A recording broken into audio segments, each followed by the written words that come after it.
স্বামীর কথা শুনবই না, পুরো শীতকাল চলে যাচ্ছে, এখনও আমাদের ঘরে এটা হলো না। সবার খাওয়া প্রায় হয়েই গেছে, ছুটি আছে, আজ তো করেই ছাড়বো। রাধে রাধে বন্ধুরা, কেমন আছো সবাই? আশা করি সবাই ভালো আছো, সুস্থ আছো। সকাল থেকে আজকে ব্লগটা শুরু করছি। আজকে 26শে জানুয়ারি। আজ তো সবাই ঘরে আছে। আটা ময়দা মিশিয়ে ময়াম দিয়ে এখন মেখে রাখলাম। কড়াইশুঁটি ছাড়িয়ে নিয়েছি। কড়াইশুঁটি একদমই অল্প ছিল, যেটুকুনি ছিল সেটাকেই ছিলে নিয়েছি।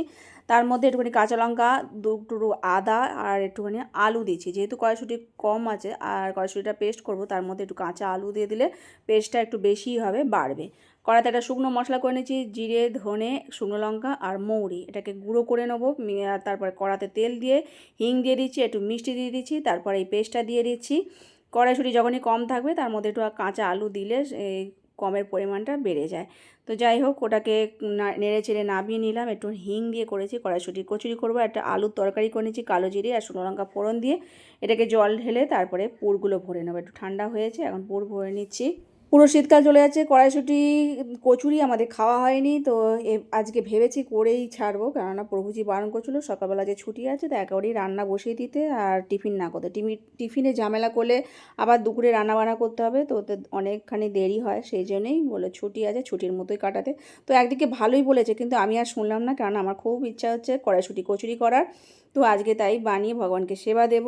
আর পুরো শীতকালে কড়াইশুঁটি কচুরি খেতে ভালো লাগে, কিন্তু কচুরি করার মতো কড়াইশুঁটিও কম পড়েছে, কিন্তু তার মধ্যে ওই আলু দিয়ে পুরটা করে নিয়েছি, কিন্তু তাতেও খুব সুন্দর হয়। তারপর গরম গরম ভেজে ভগবানকে সেবা দিয়েছিলাম। রসগোল্লা ছিল, রসগোল্লাটা একটু গরম করে নিয়েছি, আর তরকারি দিয়ে ভগবানকে সেবা দিয়েছিলাম। কড়াইশুঁটি কচুরি শুধুই ভালো লাগে, তার সাথে একটু আলু তরকারি হলেও খুব ভালো লাগে।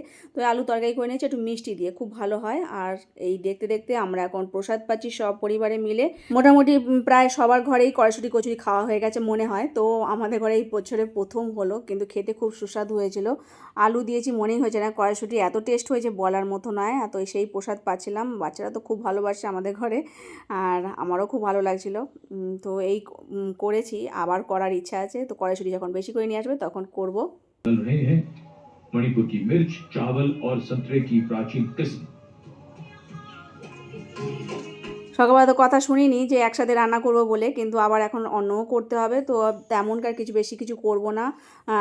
আলু ভাতে ভাত ডাল করব, তার জন্য একটু গ্যাসটাকে মুছে নিয়েছি, নিয়ে আর ডাল ভাত বসিয়ে দিয়েছি। সকালবেলা একবার ভরপেট খাওয়া হয়ে গেলে দুপুরবেলা আর অতটা খিদে লাগে না, কিন্তু তবু অন্য কিছু করতে হবে, তাই ওই বসালাম। আর কিছু জামা কাপড় ভেজানো ছিল, সেগুলো মানে মেলে দিলাম। একটু ঠান্ডা লাগছে, সকালবেলা তো ঠান্ডা ছিল, আবার গরম লাগছিলো, এখন আবার একটু ঠান্ডা লাগছে, তাই আবার সোয়েটার পরে নিয়েছি। যাই হোক, এখন জামা কাপড়গুলো মেলে নিয়ে তারপরে আবার রান্নাটা কমপ্লিট করে নেবো। তার বিউলির ডাল করব আর একটু ভাজাভুজি কিছু করে নেবো। একদিকে বউজি ঠিকই বলে যে সকালবেলা একেবারে রান্না করে নিলে দুপুরবেলা ঝামেলা থাকে না, কিন্তু দুবার ধরে রান্না করা। তো যাই হোক, কুমড়োর পকোড়া হয়েছে, এখানে পোস্ত ছড়িয়ে আলু ভাজা চৌকো চৌকো করে, আর এটা বিউলির ডাল, আর সাথে শশা লেবু দিয়ে ভগবানকে ভোগ নিবেদন করেছিলাম। আজকের মতো ভিডিওটা শেষ করছি। সকালে ভালো থেকো। হরে কৃষ্ণ।